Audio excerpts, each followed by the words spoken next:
네, 우리 지난주에 이어서 우리 지난주 2장 1절 하나님 옆에 기도하는 사람들이란 점을 가지고 함께 말씀을 나눴는데요.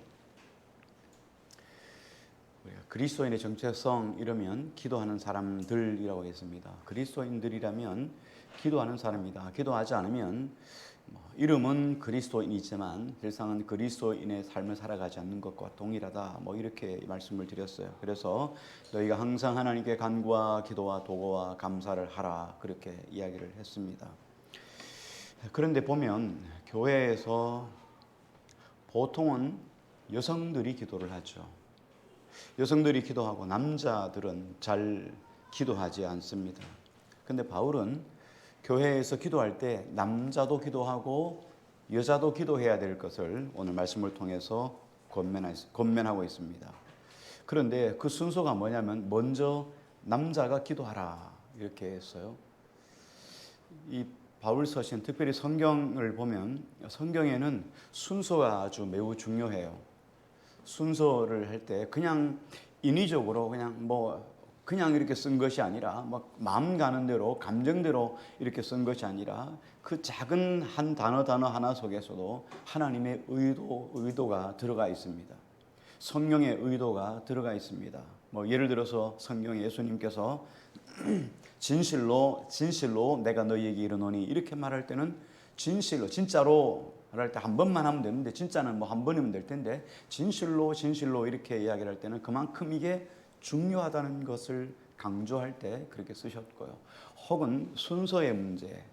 성경에 보면 에베소서에 보면 5장 6장에 보면 이렇게 이야기를 하죠. 교회론을 이야기하면서 마치 부부의 가정의 문제를 가정의 모습을 교회의 모습과 이렇게 매칭을 했습니다.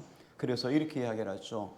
교회에 관한 문제를 이야기할 때 너희 아내들아 남편에게 복종하라. 여자들은 기분 나쁘지만 어쨌든 여성이 먼저 남자에게 복종하라. 그 후에 남자에게 아내를 사랑하라. 이렇게 이야기를 했죠. 연결되어서 하시는 말씀을 보면 너희 자녀들아 내 부모를 공경하라. 자녀가 먼저 부모를 공경하라. 그리고 부모는 내 자녀를 노엽게 하지 말라. 이렇게 이야기를 했어요. 그 다음에 연결되어 있는 보면 종들아, 종을 먼저 이야기를 했어요. 종들아 내 상전에게 하기를 눈속임으로 하지 말라.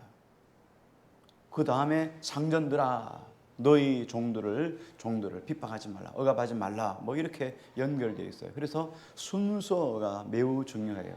오늘 말씀에도 보면 여성들이 기도를 더 많이 하니까 여성들에게 기도를 할 여자들아 이렇게 이야기를 해야 되는데 너희 남자들아 하고 먼저 남자들이 기도할 것을 이야기하고 있어요.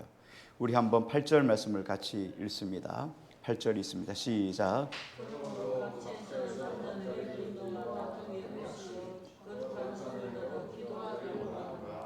예, 남자가 먼저 기도하라 그렇게 이야기를 했는데 남자들이 기도하는 방법이 또 조금 달라요. 여기 보니까 방법이 조금 다르는데 먼저 어쨌든 기도의 주체로서 남자들을 이야기하고 있어요. 먼저 성경에서 남자들을 주목한 이유는 남자들이 가지고 있는 특성 때문이에요. 왜 남자가 먼저 기도해야 되는가 하는 말씀인데요. 고린도전서 11장 3절에 보면 이렇게 이야기를 하고 있습니다. 그러나 나는 너희가 알기를 원하노니 각 남자의 머리는 그리스도요 여자의 머리는 남자요 그리스도의 머리는 하나님이시라. 성경은 이렇게 이야기를 했습니다. 여자의 머리는 남자, 남자의 머리는 그리스도, 그리스도의 머리는 하나님. 그러니까 남자는 여성의 머리이기 때문에 머리가 먼저 기도해야 합니다. 그런데 우리는 이렇게 생각을 합니다. 머리라고 하는 말을 우리는 어떻게 사용을 하냐면 지배하는 것을 가지고 우리 머리라고 이야기를 해요. 지배하거나 군림한다는 의도로 우리는 머리라고 하는 말을 사용하는데 그런 의도가 아니고 머리다. 여자의 머리는 남자다 이렇게 말할 때 머리라는 말은 남자는 그만큼 책임이 있다는 말이에요. 책임을 가지고 이 땅에 태어나는 거예요. 남자는 그래요. 혼자 살 때는 괜찮아요. 그러나 결혼을 하면 남자는 아내를 먹여 살려야 되고 아내를 하나님께로 바로 인도하는 일에 쓰임받는 일에 책임이 있어요. 자녀들이 생기면 가정을 잘 세워가야 될 책임이 누구 있냐? 남자에게 있어요. 어떤 가정에 보면 아내에게 모든 걸 다 맡겨두고 뭐 나기는 돈만 벌어오면 된다 이러는데 이거는 유기예요. 무책임이에요. 남자가 책임을 가지고 있어요. 하나님께서 에덴 동산에서 보면 하와가 뱀이 와서 유혹을 하잖아요. 그렇죠? 하나님 말씀을 직접 들은 아담에게 유혹하지 않고 간접적으로 들은 하와에게 가서 야, 뭐 동산에 있는 나무 모든 실과를 먹지 말라고 그랬다며. 아니야. 다 먹으라고 그랬는데 또 동산 중앙에 있는 선악을 알게 한 나무 먹지 말라. 그런데 아니다. 그거 먹으면 하나님과 같다. 눈이 밝아져서 하나님과 같아진다. 속여서 그것을 먹게 만들죠. 자, 그러면 죄는 누가 지었습니까? 하와가 지었어요. 그런데 그 책임을 하나님 누구에게 물었습니까? 아담에게 물었어요. 하와가 범죄함을 인해서 죄가 들어왔습니다. 죄가 들어와서 땅이 황폐해져서 땅이 엉겅퀴를 내기 시작했습니다. 그 자연이 파괴된 그 책임을 누구에게 묻습니까? 하나님은 아담에게 묻는 거예요. 남자에게 묻는 거예요. 그래서 남자는 여자의 머리다라고 말할 때 이 책임을 다 가지고 있다는 거예요. 그래서 머리는 어떤 의미에서 영광이죠. 그렇죠? 그래서 머리는 관을 어디에 씁니까? 모자를 어디에 쓰죠? 모자를 손에 쓰지는 않잖아요. 머리에다 씁니다. 그래서 주님께서 주님 나라 갈 때 우리에게 생명의 면류관을 주죠. 영광의 관을 주죠. 관을 어디에 줍니까? 머리에 씌우잖아요. 그래서 머리는 어떤 의미에서 영광이에요. 여성의 머리가 남성이다. 영광이에요. 그러나 동시에 죽음을 불쌍할 수 있는 희생하는 책임이 따른다는 것을 늘 염두에 두고 있어요. 이게 머리예요. 그래서 남자는 여자의 머리다 이렇게 말하니까 마치 내가 여자의 주인인 것처럼 여성을 함부로 대해야 되는 것처럼 이렇게 생각할 수 있는데 아니에요. 다스리라는 말은 군림한다는 얘기가 아니라 무한 책임을 남성이 가지고 있다라는 말이에요. 또 남자의 머리는 그리스도라고 이야기를 하니까 마치 남자들은 이렇게 생각해요. 내가 머리니까 내 인생의 주인은 나다 이렇게 생각하는 사람들이 상당히 많아요. 그러나 성경은 이어서 뭐라고 말합니까? 남자의 머리는 그리스도라는 거예요. 자, 여성의 머리이니까 너 스스로 인생이 너의 것이라고 말하지만 그러면 두고 보자 이거예요. 너의 머리는 누구냐? 남자의 머리는 그리스도다. 그러니까 남자들은 그리스도 앞에 머리를 숙여야 된다. 그래서 남자가 기도하라는 말은 기도를 통해서 남자는 어떻게 해요? 질서를 배우게 됩니다. 영적인 질서를 배우고 있어요. 하나님은 기도를 통해서 남자에게 영적인 질서를 가르치고 있습니다. 그래서 남자들에게 기도로 분발하라 하고 바울이 디모데에게 그리고 에베소 교회 성도들에게 권면하고 있습니다. 바울이 이 편지를 썼을 때 디모데에게 디모데전서를 썼을 때 AD 67년경인데 그때 1세기나 21세기나 남자보다는 여자가 더 많이 기도해요. 그렇죠? 기도는 남자들이 참 억세게 잘 안 해요. 그렇죠? 이게 왜 그런지 모르겠어요. 그렇죠? 이렇게 기도를 잘 안 해요. 남자들은 이렇게 생각하는 것 같아요. 남자의 책임은 돈만 벌어다 주면 여성이 다 살림은 알아서 산다.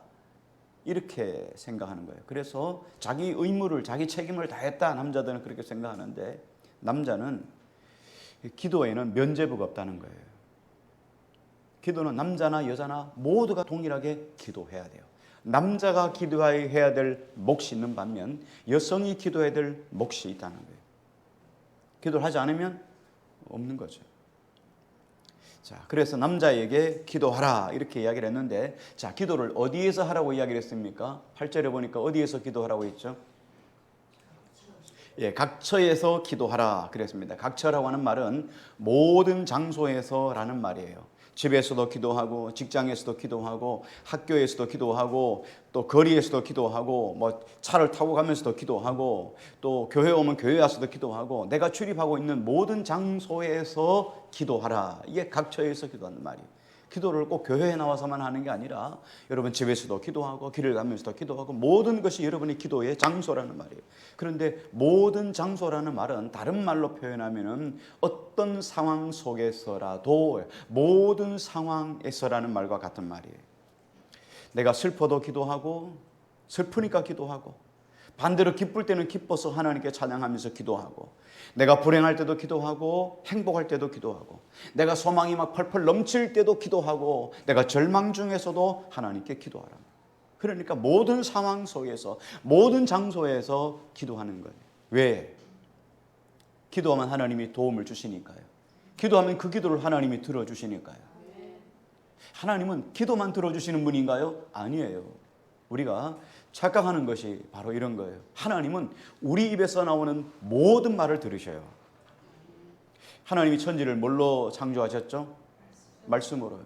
빛이 있으라 하니까 빛이 있었어요. 그런 하나님의 형상, 하나님의 성품대로 우리를 빚으셔서 사람을 만드셨어요. 그래서 사람에게는 말의 능력이 있어요. 그래서 못 살겠다, 못 살겠다, 외로워서 못 살겠다 이러면, 그렇게 1년만 하면 그 사람은 1년 뒤에는 자살해요. 왜? 자기 말로 자기가 계속 심으니까요. 나는 안 돼, 왜 그런지 모르겠어, 불평하고 원망하고, 이런 사람은 계속 불평 원망의 열매를 먹으면서 삶을 살아가요. 근데 지금은 조금 힘들고 어려워도 뭐 기도처럼 장마철이고 꿉꿉하고 지겹고 짜증나죠. 그래도 여름은 가요. 봄날은 가는 게 아니라 여름은 가요. 다 곧 있으면 금방 선선한 시원한 가을이 오는 거예요. 그냥 그러니 하고 감사함으로 받아들이고, 인생 삶 속에 하나님, 지금은 내가 고난이고 힘들고 어렵지만 좋은 날 주시겠죠 하고 입술로 늘 긍정을 선포하면 그 사람 속에 하나님의 좋은 일들이 생겨나게 하는 거예요. 그런데 하물며 우리 말에 나오는, 우리 입을 통해서 나오는 말도 그런데 하나님께 올려드리는 기도를 하나님이 그냥 버리시겠어요? 그러니까 기도가 정말 중요하는데, 성경은 이렇게 말씀하죠. 성경은 말씀하시기를 너희가 얻지 못하면 구하지 아니하며, 구하여도 얻지 못하면 정욕으로 쓰려고 잘못 구합니다. 그러니까 기도는 구하기만 하면 응답이 돼요. 그러니까 기도를 어떤 장소에든지, 그리고 어떤 상황 속에서라도 하나님께 기도하라. 그러면서 남자들이 기도할 때 갖춰야 될 조건을 2가지를 설명을 했어요. 자, 뭐라고 했습니까? 8절에 보니까 뭐가 없이 그랬죠? 분노와 다툼이 없이 기도하라 그랬어요. 자, 여러분, 분노는 어떨 때 분노가 일어납니까? 여러분, 살다 보면 우리가 분노가 일어날 때 있잖아요. 내 안에 막 분노가 가득할 때 있어요. 나의 마음에 분노가 가득할 때, 분이 가득할 때, 그렇죠? 기도하라.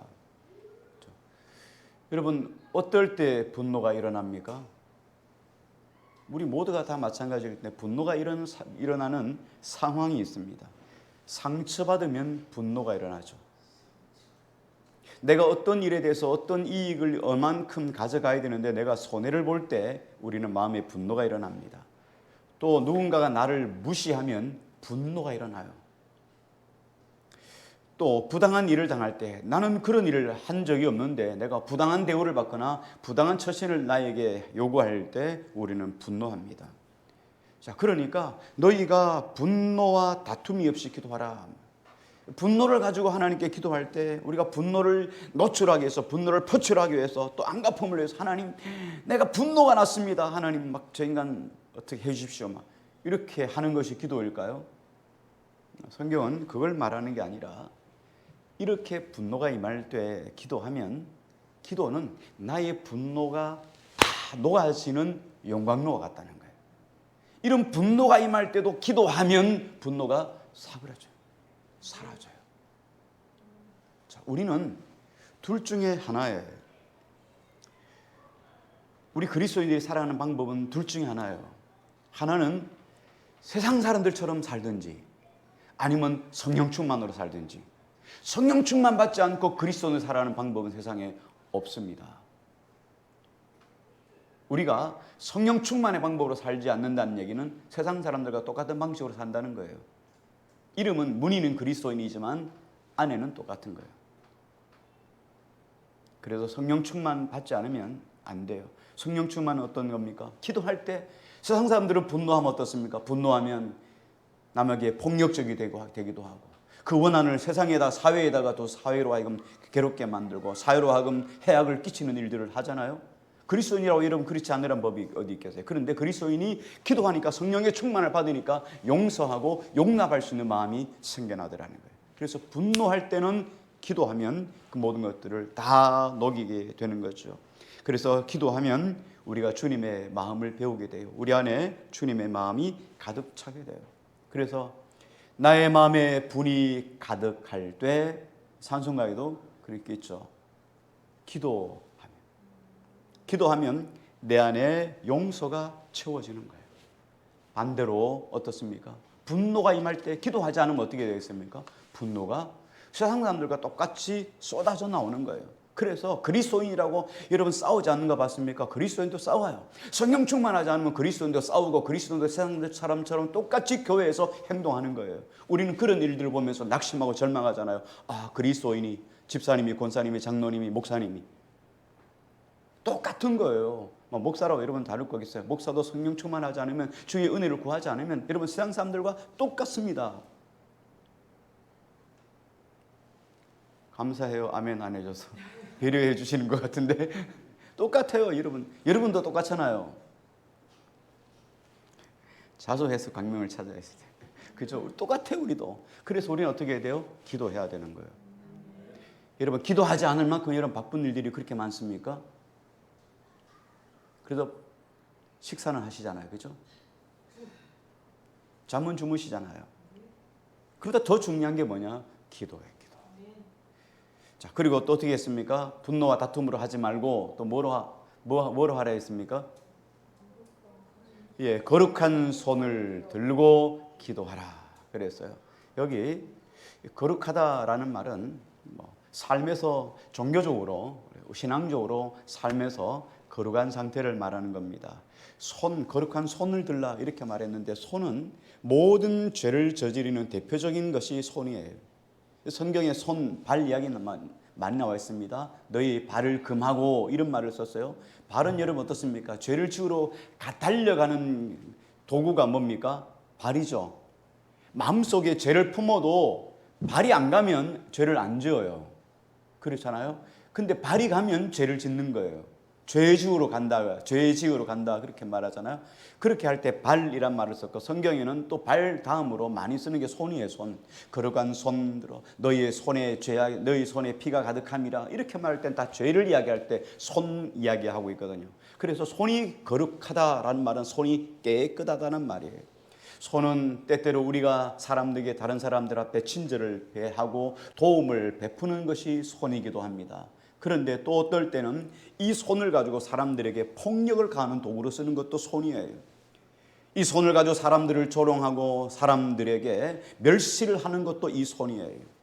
그런데 기도하는 사람은 어떻습니까? 하나님께 손을 깨끗이 하는 거예요. 기도하는 사람은 자신을 돌아보게 돼요. 자신을 돌아보니까 자신 속에 얼마나 허물 많은 인생인 것을 깨닫게 되고 알게 돼요. 왜? 기도하는 사람의 성령이 임하니까. 그러니까 자신의 죄악을 깨닫고 회개하니까 그렇게 하나님 앞에 또 기도하게 되는 거죠. 그래서 남자가 기도하면 절단이 납니다. 남자가 기도하면 가정이 뒤집어져요. 남자가 기도하면 교회가 뒤집어져요. 남자가 기도하면 이 나라 민족이 뒤집어져요. 그런데 남자는 잘 기도하지 않아요. 끝에 가서 한 칼 날리기 위해서 살 안 해. 아꼈다 하죠. 여러분 남성들이 오늘 많지 않지만 기도하는 거룩한 손이 되기를 주의 이름으로 축원합니다. 집에서 주무시는 남편이 있거든. 기도 좀 하라고 발을 차세요. 남자가 기도하면 여러분 놀라운 일이 일어납니다. 물론 여성들도 기도하죠. 놀라운 일이 일어납니다. 기도할 수 있기를 바랍니다. 자, 두 번째, 그 다음에 연결해서 이제 누구에게 하나? 여성들 이야기합니다. 남성들은 조금 이제 들어주십시오. 여성들이 어떻게 하나님이 여성들에게 요구했는지 한번 보겠습니다. 9절 말씀 읽겠습니다. 같이요. 시작.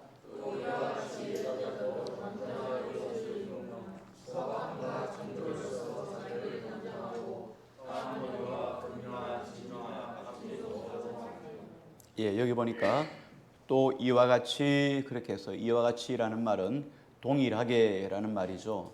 동일하게라는 말은 남자들이 앞에서 어떻게 했습니까? 분노와 다툼으로 기도하지 않고 거룩한 손을 들어 기도하는 것을 말씀하는 거예요. 이것 여성들에게도 동일하게 적용된다는 거예요. 여성들도 분노와 다툼으로 기도하지 말고 거룩한 손을 가지고 하나님께 나가 기도하라. 그러면서 어떻게 해요? 그거 위에 덧붙이는 거예요. 그리고 이렇게 이야기하죠. 그 다음에 여자들도 뭐라고요? 9절에요. 단정하게 옷을 입으며 그랬어요. 여성들은 교회에 나올 때 옷차림에 주의하라 말이에요. 왜냐하면 옷은 그 사람의 인격, 그 사람의 품위를 나타내는 게 옷이에요. 여기 단정하다라는 말은 옷이 질서 있게 잘 정돈된 상태를 여기 단정하다 이렇게 이야기합니다. 대체적으로 우리가 어떻습니까? 우리가 사람을 판단할 때 여러분 대체적으로 어떻습니까? 뭘 판단하죠? 사람의 속사람, 그 사람의 속사람을 보고 사람을 판단해야 되는데 우리는 대체적으로 사람의 겉사람을 보고 판단하는 기질이 우리 속에 있습니다. 죄성은 사람의 겉사람을 잘 못 봐요. 사람의 그 깊은 것을 못 봐요. 그래서 우리 옛말에도 이런 말이 있잖아요. 그렇죠? 10길 물속은 알아도 한 길 사람 속은 모른다. 한 길 사람 속을 알아가는데 여러분 얼마나 걸릴 것 같아요? 평생을 같이 살아도 잘 몰라요. 아내 남편을 이런 평생 같이 살아고 그렇게 해도 아내 남편을 잘 몰라요. 이 사람 속을 안다는 건 정말 힘들고 어려워요. 정말 어렵거든요. 그런데 여러분 우리가 어떻게 해요? 매일 같이 살아가는 사람도 참 이해하기 어렵고 어려운데 여러분 우리가 일주일에 한 번씩 만나가지고 1년에 뭐 주일 안 빼먹고 와도 52번 만나는데 52번 만나서 어떻게 그 사람을 알 수 있겠어요? 10년, 20년 가도 그 사람의 속마음을 다 알 수 없는 거예요. 그런데 사람을 외모로 판단하니까 그 사람 내면에 가지고 있는 고유의 인격이나 고매함을 판단하지 않고 그 사람을 두고 판단하는 거예요. 그러니까 여러분 생각해 보십시오. 여러분 만약에 교회에 어떤 사람이 나옵니다. 요즘 뭐 좋은 게 뭐가 있는지 모르겠어요. 명품이 뭔지 모르겠어요. 명품은 잘 몰라서 베르사체, 남자들 옷이 베르사체, 여성들은 구찌, 구찌 백을 입고 그저 목걸이는 또 뭐가 있어요. 하여간 여러분 명품 옷을 두르고 명품 신발을 신고 명품을 가지고 여러분 쫙 빛가번쩍하게 여러분 금이나 오늘 말씀처럼 금이나 진주 목걸이를 비싼 진주 목걸이를 달고 요즘은 진주가 흔하지만 그 당시엔 진주가 최고의 가치였거든요. 그 진주 목걸이, 금 귀걸이 이렇게 쫙 하고 여러분 막 옷을 쫙 풍기면서 여러분 나오면 어떻습니까? 그러면 와 고매한 사람, 와 사람들이 어서 오세요. 야고보서의 성경에 보면 그렇게 이야기해요. 어서 오세요. 어디서 오셨어요? 이렇게 다니러 오셨어요. 예, 그럼 여기 맨 앞자리에 앉으세요. 이렇게 이야기한단 말이에요. 근데 어떤 사람이 보니까 노숙자처럼 차림을 하고 있어요. 냄새는 풀풀 풍기고 신발은 다 떨어지고 싶고 옷은 막 겨울옷 같은 거 입고 와가지고 예배를 드리러 왔어요. 그럼 여러분 어떻습니까? 저 유아실 가서 드리세요. 냄새나요. 이렇게 하지 않겠어요? 우리가 그 사람의 내면에 가지고 있는 인격으로 사람을 판단하지 않고 사람의 겉차림으로 한다는 거예요. 그래서 성경이 뭐라 말하는 단정하게 옷을 입으라. 여러분 우리가 삶이 진주 같은 삶이 되기를 주 이름을 축복합니다. 예, 겉차림이 아니라 겉에 여러분 명품을 두르지 않아도 여러분 자체가 명품이에요. 아멘 하신 분만요. 우리가 예수 그리스도를 모셨잖아요. 성경이 뭐라 말합니까? 베드로서는 이렇게 이야기합니다. 너희는 왕같은 제사장이요 하나님의 나라요 주의 백성이란 말. 우리 왕같은 제사장이에요. 이런 하나님의 명품인 인생이 명품인 인생이다. 여러분 여기 구리를 둘러나고 여러분 명품이 안 됩니까? 구찌를 여러분 비닐봉다리에 여러분 든다고 해서 구찌가 여러분 다르게 됩니까? 아니잖아요. 그렇죠? 명품은 봉다리에 갖다 넣든지 비누리에 갖다 넣든지 명품은 명품인 거예요. 우리 인생이 짝퉁을 입어도 그렇죠. 메이크가 없는 옷을 입어도 우리 인생 자체가 명품이라는 거예요. 이 의식이 없으면은 자꾸 우리가 따라가는 거예요. 그리고 스스로 우리가 따라가려고 애쓰고 그리고 스스로 어떻게 해요? 판단하는 거예요. 좋은 것을 가진 사람을 존대하고 그렇지 않은 사람을 멸시하는 그런 인생의 삶으로 바뀌게 되는 거예요. 여러분, 사람 인격 무시하는 것만큼 악한 것은 없어요. 사람을 사람으로 인격으로 받아들이지 않는 만큼 큰 죄가 없어요. 이거 큰 죄예요. 우리가 하나님의 자녀라는 그 신분 자체만 가지고도 존귀한 자임을 믿으시기를 바랍니다.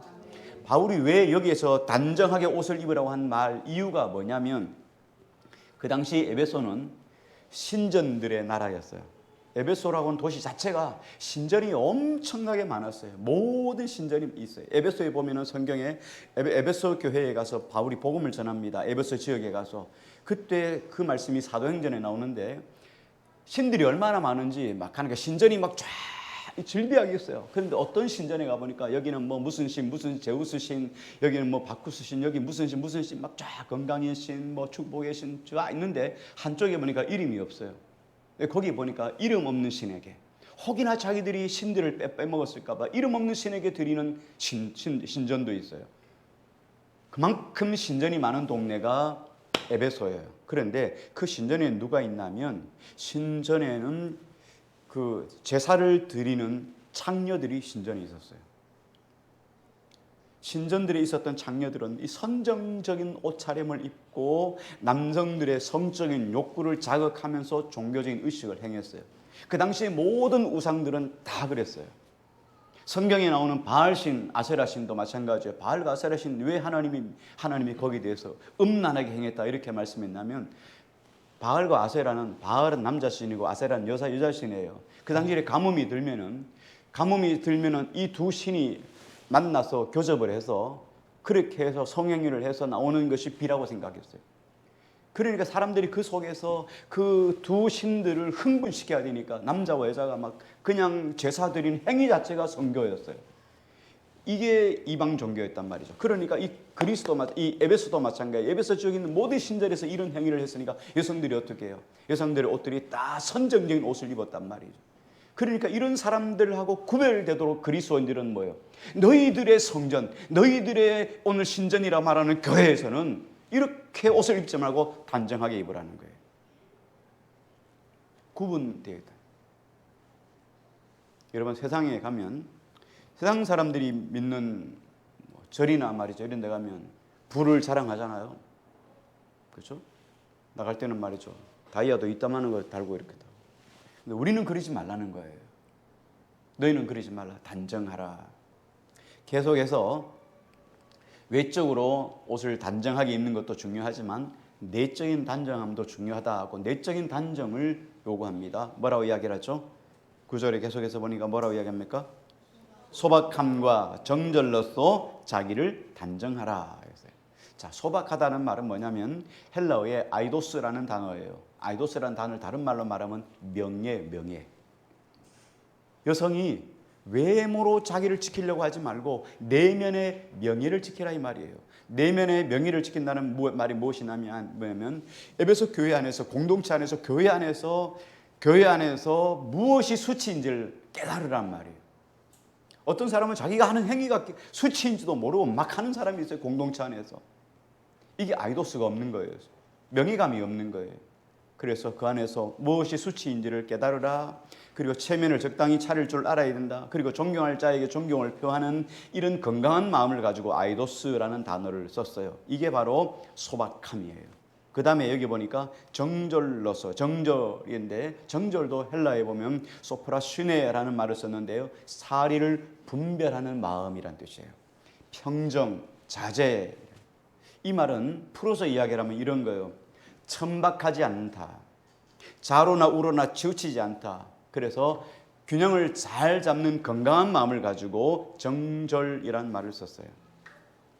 자, 여성에게서 소박함과 정절은 여성을 아름답게 만드는 최고의 장신구가 바로 이 정절과 소박함이에요. 제가 한번 그런 말씀을 드렸죠. 한 대학생 정도 되는 아주 아리따운, 정말 학생이 참 이쁘다, 정말 이쁘다, 그런 참 이쁜 애가 전화를 핸드폰을 하면서 지나가는 거예요. 어저께 친구들끼리 모여가지고 술 마셨나 봐요. 근데 전화기를 들고 가면서 막 예의 몸팔 하여간 세상이 들어보지 못한 모든 욕을 하면서 막 친구랑 하는데 막 이 XX 죄송합니다. 저는 그런 말을 입에 담을 수 없을 것 같아요. 와, 남자들이요 정신을 차려요. 우리 특히 주영이나 요한이나 환이 정신 차려요. 외모로 사람을 판단하지 마요. 절대로. 잘생겼다고 속 내면에 똥이 들었을 수 있어요. 똥은 들어있지만 안에 정말 추하고 더러운 것들이 들어있을 수 있어요. 사람을 인격으로 대해야 봐야 돼요. 인격을 봐야 돼요. 그 안에 진짜 인격이 어떤 인격인지를 봐야 돼요. 성품이 단정하고 소박해야 돼요. 사람도 마찬가지 아니겠어요? 그 사람은 겉은 말이요 진주와 금반지를 하고 말이죠 명품 옷을 둘렀는데 안에서 나오는 것들은 다 똥이에요. 나오는 말들이 다 똥이에요. 여러분. 그럼 어떻게 되겠어요? 똥 되는 거예요. 맞아요. 똥 되는 거예요. 그러니까 사람은 고매한 인격으로 자기를 행동할 수 있어야 돼요. 그게 여성에게는 최고의 명예감이에요. 최고의 액세서리예요. 금붙이 진주가 없어도 아름다운 말로 사람을 격려하고 위로해 줄 줄 아는 사람. 이 사람이 진짜 하나님 앞에 멋진 여성이란 말이에요. 어떤 사람들은 상대방으로 하여금 진짜 눈살이 찌푸러질 줄 것도 모르고 끊임없이 말을 쏟아놓는 사람이 있어요. 자기 할 말만 하는 사람이 있어요. 어떨 때는 말을 할 말과 말을 들을 때와 말을 할 때가 있잖아요. 그 타임을 주지 않아요. 막 자기만 막 말만 쏟아놔요. 1시간 내내 만나면 자기만. 나는 한 말이 뭐냐면 예 요것만 했어요. 자기 주장만 옳다고 생태같이 세우는 사람들도 많습니다. 좋은 일의 공로는 자기가 홀라당 다 자기만 받아버리는 사람들이 있습니다. 이렇게 사람들이 소박함과 정절이 없는 행위라는 말이죠. 그래서 염치와 정절로라는 말을 썼어요. 그래서 외적인 것도 잘 단정하는 게 하는 것도 중요하지만 내면을 먼저 단정하게 여겨야 돼요. 단정하게 꾸밀 줄 있어야 돼요. 바울은 이어서 내면, 그다음 외면을 다 이야기했잖아요. 뿐만 아니라 행동에 관한 부분도 말씀을 하고 있어요. 자, 10절 말씀 보겠습니다. 10절 같이 읽습니다. 시작.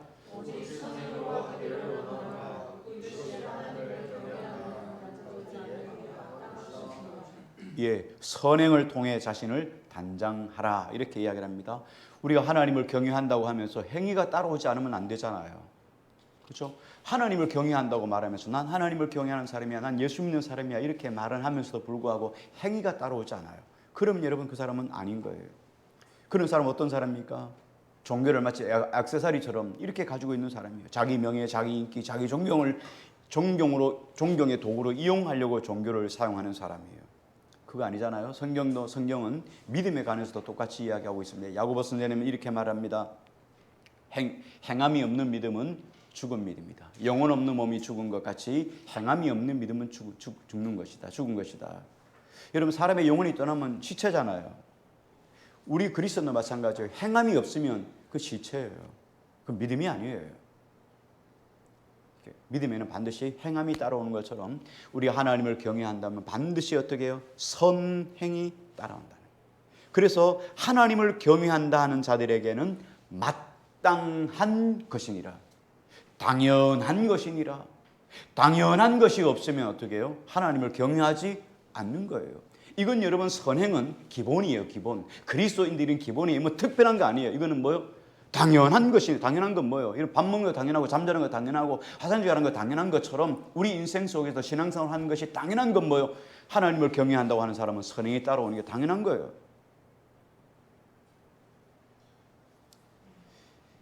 자, 여성들에게는 정말 오늘 죄송한 이야기인데 바울이 디모데에게 에베소 교회 성도들에게 함께 겸하여서 디모데에게 권면하면서 남자들 여성들 기도하라 이렇게 이야기했는데 남자들에게는 8절 한 절만 이야기하고 있어요. 그죠? 1절부터 8절까지는 기도에 관한 내용이었지만 남자들에게 특별히 꼬집어서 하는 이야기는 딱 한 절이에요. 8절 한 절. 그죠? 여성들에게 기도하라는 얘기는 몇 절부터 9절부터 몇 절까지예요? 15절까지. 총 몇 절입니까?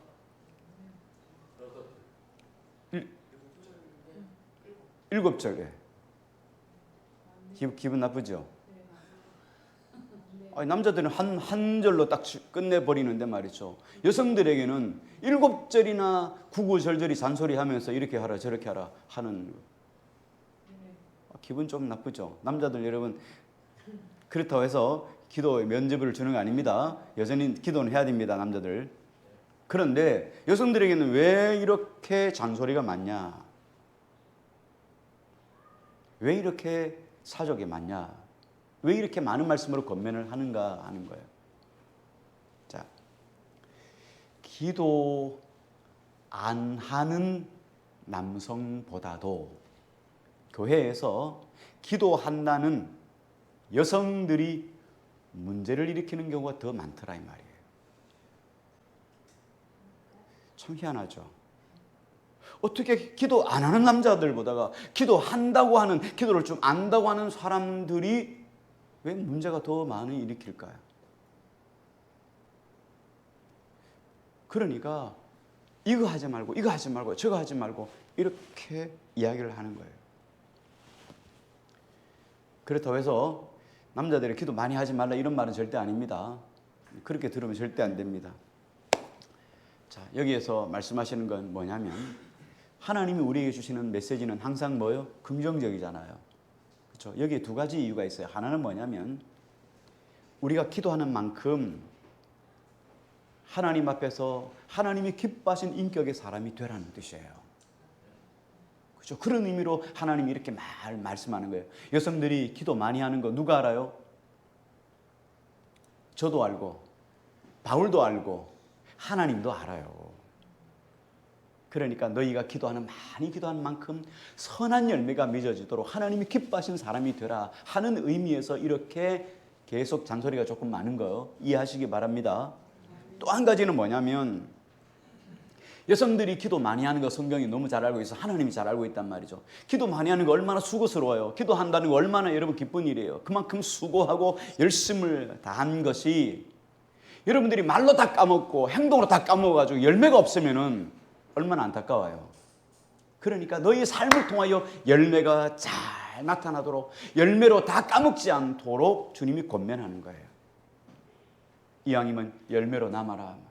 여러분 그렇잖아요. 열심히 봉사하고 다 까먹어버렸어요. 오늘 더운 날 와가지고 봉사하고 헌신했는데 다 까먹어버렸어요. 말로 다 까먹었어요. 행동으로 다 까먹어버렸어요. 집에 아무것도 가져간 게 없어요. 여러분 인생 그러면 안 되잖아요. 여러분이 수고하는 것이 열매 맺어야 되지 않겠어요? 여러분이 헌신하는 것이 열매 맺어야 되지 않겠어요? 여러분이 기도한 것이 결실 맺어야 되지 않겠어요? 근데 기도해놓고 다 까먹었다니까요. 기도 많이 하고 와서는 나오면서 어떻게 해요? 잘 될 것 같아. 아이 안 돼 막. 그럼 왜 기도했어요? 그렇죠? 저희 아버님이 돌아가신 지 오래되셨는데 6.25 안동을시 양반 되게 양반이에요. 저 양반 집안 사람입니다. 저희 아버님이랬는데 양반에다가 또 골수 양반이에요. 뭐 문중의 일도 하고 막 그런 분이 제가 신학을 가서 어머님이 예수 믿고 가정이 예수 믿고 아버님이 예수를 믿어야 되는데 아버님이 예수를 믿겠어요? 그런 분이 예수를 믿겠어요? 어머님 그래도 어머님 기도해야 돼요. 늘상에 기도한다고 되냐? 저 양반이 눈에 흙이 들어가기 전에 들어가겠냐? 안 되겠다라고 하는 것은 우리 생각이에요. 하나님은 그런 분도 변하여 서 사람이 되고 예수 믿어요. 어느 날 제사를 안 드리고 추도 예배를 드리자고 하더라고요. 그리고 추도 예배 한쪽에 서서 그냥 우두커니 앉아 있어요. 우리는 예배 드리고 온 가족 예배 드리고 어느 날 기도의 자리에 몇 년이 지났다니까 또 예배의 자리에 와 자리에 앉아요. 그 성경은 보지 않아요. 찬송가는 보지 않아요. 근데 앉아요. 어느 날 보니까 찬송가를 찾아요. 이 세월이에요. 하나님은 기도에 반드시 결실을 맺게 하신다는 거예요. 근데 우리가 기도해놓고 나서 결실을 못 맺으면 안 되잖아요. 그래서 하나님은 여성들에게 더 많이 말씀으로 권면하는 거예요. 자, 그럼 계속해서 이어보겠습니다. 11절 말씀 보겠습니다. 같이요. 시작. 예, 여성은 여성의 정체성을 깨달아야 합니다. 여성의 정체성은 뭐냐면 순종과 조용이에요. 순종과 조용. 순종이라는 말은 뭐냐면 하나님의 질서 아래 내가 들어가 있다는 얘기예요. 여러분, 순종하지 않는다는 얘기는 뭐예요? 내 멋대로 하겠다는 얘기잖아요. 내 멋대로 하겠다는 얘기는 하나님의 질서 아래 내가 있지 않겠다는 얘기예요. 난 내 좋은 대로 할 거예요. 내 소견에 옳은 대로 할 거예요. 내 마음대로 할 거예요. 이 이야기예요. 근데 우리가 순종한다는 얘기는 뭐예요? 하나님의 거룩한 질서 안에 내가 내 자신을 맡기겠다는 그런 뜻이에요. 순종은 하나님의 은혜를 받아내는 수단이에요. 뿐만 아니라 하나님의 약속을 나의 것으로 받아들일 수 있는 도구가 순종이에요. 여러분, 순종 어려운 이유가 뭡니까? 순종하세요. 듣는다고 여러분 순종해집니까? 순종을 안다고 순종해집니까? 순종은 여러분 듣는다고 되는 게 아니에요. 안다고 되는 게 아니에요. 순종이 어려운 이유는 몸이 따라가줘야 되는 거예요. 몸이 따라가줘야 순종인 거예요. 성경이 보면 예수님이 이런 이야기하죠. 순종에 관한 말씀을 듣는 데에 대한 말씀에 대해서 두 아들 이야기합니다. 장자에게 이렇게 이야기를 했습니다. 야, 저 들에 가서 어디 갔다 오라, 가수원에 좀 갔다 오라 그랬더니 마지는 이렇게 하면 네 아버지 이러고 안 갔어요.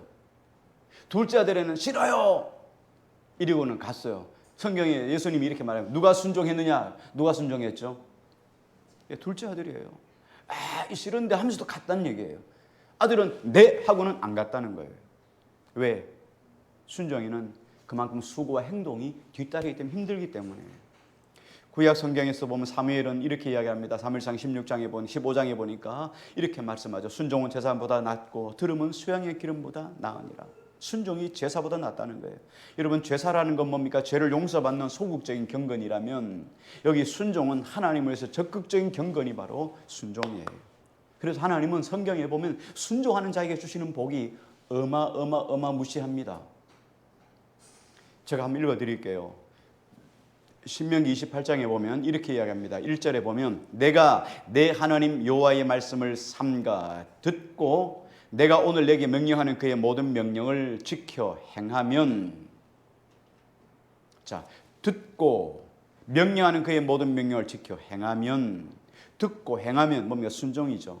하나님 말씀에 순종하면 어떤 일이 일어나냐면 너를 세계 모든 민족 위에 뛰어나게 하실 것이라. 내가 내 하나님 여호와의 말씀을 청종하면, 여기 또 나왔죠. 청종하면, 순종하면, 들으면 이 모든 복이 내게 임하여 내게 이르리라 했는데, 이 모든 복이 어떤 것이냐면 성읍에서도 복을 받고 들에서도 복을 받을 것이요. 내 몸의 자녀와 내 토지의 소산과 내 짐승의 새끼와 소와 양의 새끼가 복을 받을 것이며 내 광주리와 떡 반죽 그릇이 복을 받을 것이며 내가 들어와도 복을 받고 나가도 복을 받을 것이니라.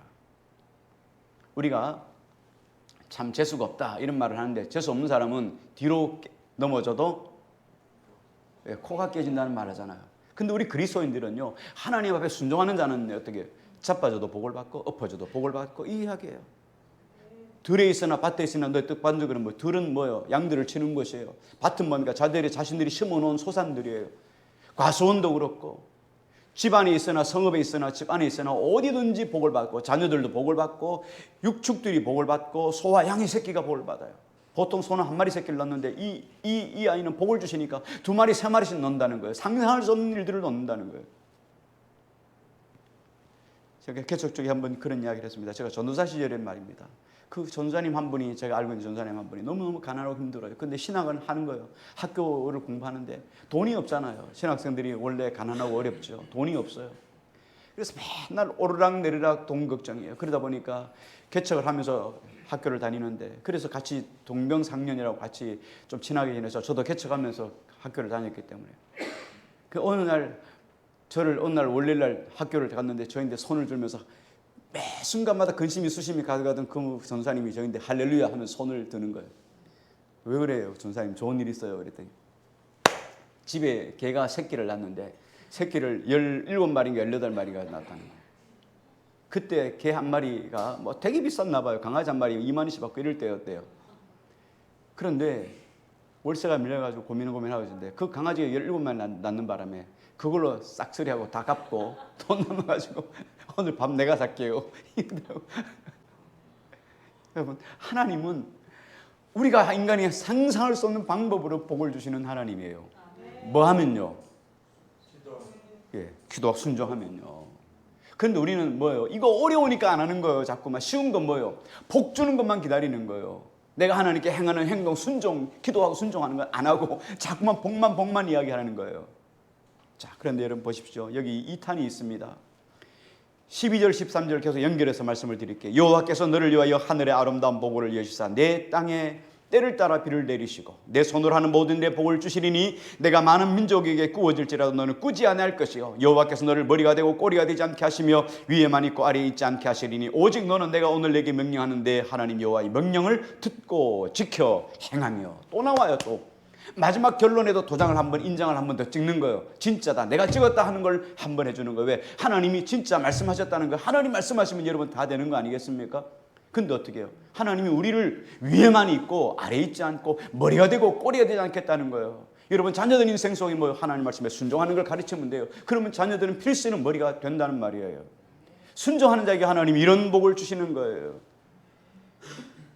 그런데 왜 순종이 어렵냐? 어려운 이유가 있습니다. 사람들 속에 죄성이 있다 그랬잖아요. 죄성은 내가 순종하는 것은 나는 그 사람 아래로 내려가서 그 사람의 종이 된다고 생각하는 거예요. 그거 아닙니다. 그거 아니에요. 순종이라는 건 하나님의 질서 아래로 들어가는 거예요. 내가 하나님을 경외하지 않으면 여러분 그렇게 할 이유가 없는 거예요. 그래서 내가 순종한다는 것은 하나님 말씀의 앞에 복종하고 듣고 행한다는 신앙의 고백이에요. 그래서 성령은 하나님에 대한 순종이 이 세상에서 머리가 되는 길이라는 것을 설명해 주고 있어요. 여러분, 특별히 여성들은 순종하시기를 바랍니다. 남자들도 하나님 말씀에 순종할 수 있기를 바랍니다. 하나님 복은 저절로 따라오는 거예요. 내가 복 받으려고 애쓰지 않아도 돼요. 말씀에 순종하면 되는 거예요. 그 다음에 뭐라 했습니까? 순종과 조용함으로 배우라. 조용은 침묵한다는 거. 여성들이 기도하면서 많이 침묵하라. 왜요? 침묵은 여러분 보이지 않는 행위예요. 침묵한다고 해서 말 안 하는 걸 생각하는 데 아니에요. 여러분 어떨 땐 이렇게 이야기를 하죠. 웅변은 은이고 침묵은 금이다라는 말을 하죠. 말하지 않는 것이 더 자기 자신의 어떤 행동을 보여주는 행위예요. 계속해서 보겠습니다. 15절 말씀 보겠습니다. 우리 15절 말씀 보고 마치겠습니다. 15절 같이요. 시작.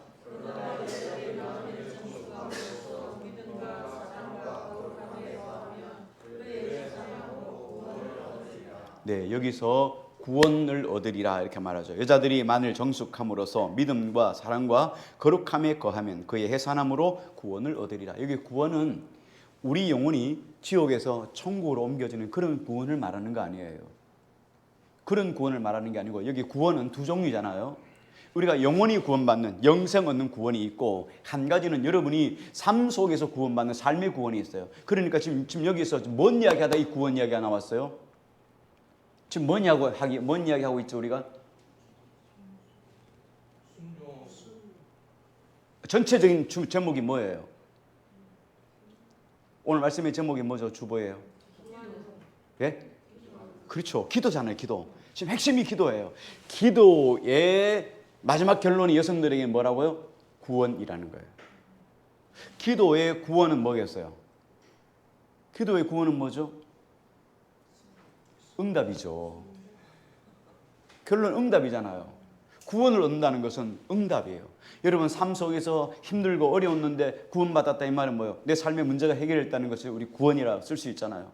그 구원은 영원히 구원받는 것도 있지만 우리 삶의 구원도 있어요. 그런 것들이 성경에 보면 많아요. 여기 보면 많은데 어쨌든 여기에서 말씀하시는 것은 여자들이 만일 정숙함으로써 믿음과 사랑과 거룩함에 거하면 그의 해산함으로 구원을 이루리라. 어떻게 구원을 얻을 수 있냐면 구원의 방법이 뭐냐면 여기 보니까 정숙, 그렇죠? 정숙이란 말은 앞에 있는 모든 것들을 다 포함했습니다. 앞에 설명한 거 뭐였죠? 단정함으로, 소박함으로, 정절로, 조용함으로, 순종함으로 하나님께 기도하라.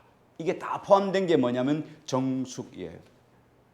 정숙 안에 다 들어가요. 그 다음에 여기 보니까 믿음과 사랑과 거룩함에 거하면, 그렇죠? 해산함으로 그 구원을 얻는다. 여러분 해산은 잘 아시는 것처럼 여성이 안에 아기를 가지죠. 그러면 10개월이라는 그 긴 시간 동안 여성은 참 힘들고 어려운 시간들을 보냅니다. 그리고 10개월이 되면 아이가 세상에서 나오잖아요. 해산하잖아요. 고통을 끝낼 때는 끝내는 것이 해산이에요. 물론 해산 뒤에도 많은 고통이 있겠지만 그 고통을 끝내는 게 해산이라는 거예요. 근데 해산하면서 어떻게 합니까? 한 생명을 얻잖아요. 이게 여성에게서는 10개월을 고생한 기쁨이에요. 열매라는 말이에요. 감동, 감격이란 말이에요. 여기에서 왜 이 이야기를 했냐면 여성이 겪는 것들은 오늘 세 가지입니다. 지금 남자들아 하고 여자들아 그다음에 이야기를 했잖아요. 자, 여성은 남성이라고 하는 앞에 존재가 있어요. 여기 지금 대체적으로 이야기할 때 남성 이야기할 때는 뭐 결혼 안 한 어린 사람들 이런 걸 말하는 게 아니에요. 대체적으로 여기서 말씀하는 것은 교회 안에 주 사람들, 결혼한 사람들을 이야기하는 거예요, 주체로. 그런데 여기서 여성들은 어떻습니까? 남자들을 바라볼 때 어떻게 하라고요? 주님을 섬기는 마음으로 나가는 거예요. 주님을 섬기는 믿음으로 나가는 거예요. 여러분, 여성들은 들으세요.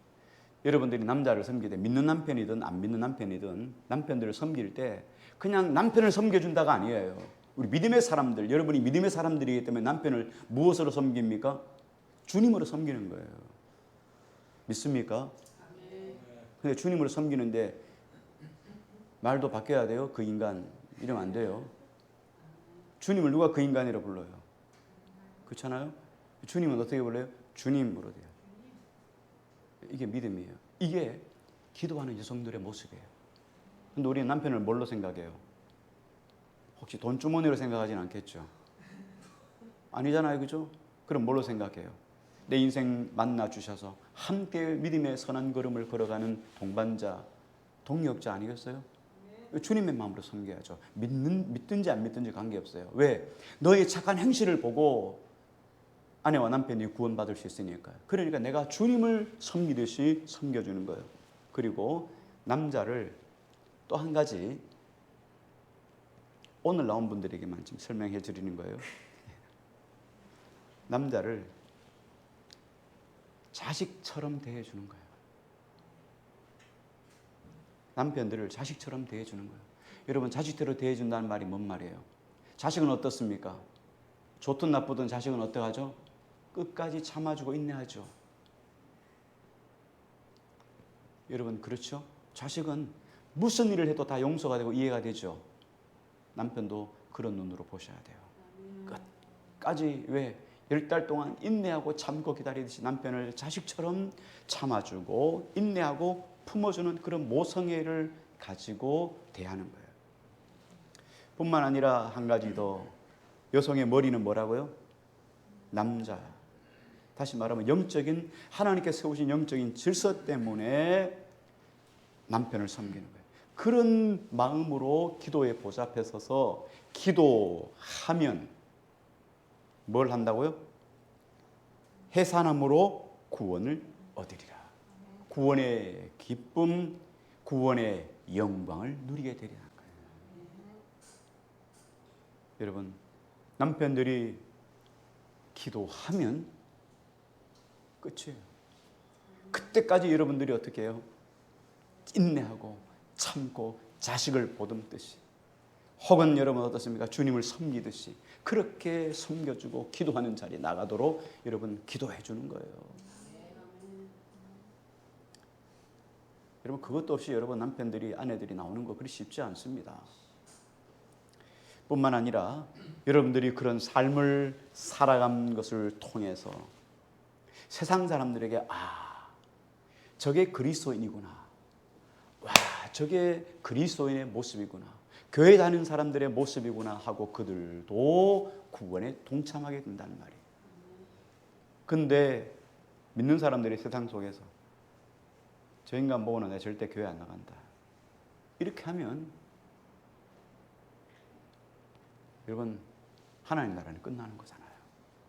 그래서 오늘 여러분 두 가지 마지막 적용하면서 권면을 합니다. 하나는 남성들은 하나님께 기도하십시다. 기도하면 놀라운 일이 일어납니다. 교회에서만 아니라 여러분 가정에서든 직장에서 어디든 길을 갔든지 차를 몰고 가든지 어디든지 가면서 여러분 늘상 하나님 앞에 기도하는 거예요. 그리고 여성들은 이런 많은 어려움이 있지만 그럼에도 불구하고 기도의 보좌 앞으로 가는 사람은, 바른 기도의 사람은 하나님을 경외하는 성숙하고 성장하는 사람이 되고, 바른 기도가 아닌 사람은 기도하고 사람들에게 천박한 그리스도인이라고 칭함을 받게 되는 거예요. 이런 바른 그리스도의 모습으로 아름다운 결실을 맺어 구원의 해산의 구원의 열매를 맺는 우리 모두가 되기를 주의 이름으로 축원합니다. 축원합니다. 우리 시간 찬양 드리고 함께 합심으로 같이 기도하겠습니다.